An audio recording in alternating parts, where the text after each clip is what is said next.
Je rêve de venir m'enterrer sous le ciel tombal de Clinchamp.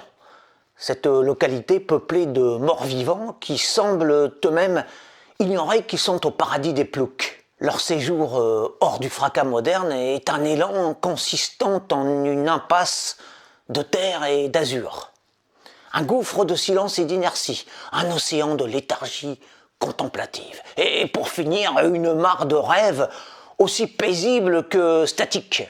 Entre boue et verdure, bois commun et humble foyer, et ce village qui tourne inlassablement en orbite autour d'un siècle révolu, s'est définitivement perdu vers de mortels crépuscules. Dans son voyage suicidaire vers une utopie à la hauteur de son clocher, il a depuis longtemps accosté les rives plates de l'immobilisme rural. Bref, ce cimetière hanté par des fantômes en sabots ressemble à un terminus mortuaire de la vie provinciale. Mais à côté de ces lourdeurs, c'est aussi, enfin du moins à mes yeux, un étang de joie terne et rustique, un marécage de bonheur désuet sur lequel voguent les âmes simples et sans histoire des lieux. Un jardin de fleurs séchées, totalement ignoré du monde, qui m'attire ainsi qu'un oiseau fatigué vers une branche morte où se poser.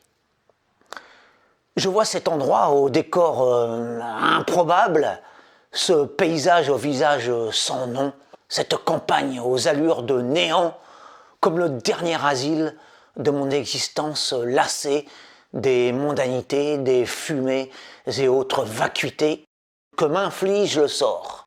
Je n'aspire plus qu'à me reposer loin des artifices de la ville et du progrès, vivre des jours authentiques, pleins de clarté, de franchise, de fraîcheur.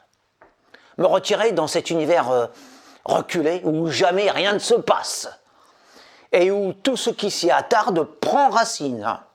Enfin, retrouver les heures glorieuses de la création, à l'image de ces aubes originelles que l'on voit apparaître chaque matin, là-bas, dans les brumes de Clinchamp, ce pays obscur de toutes les pesanteurs et paradoxalement, source secrète de toutes les lumières.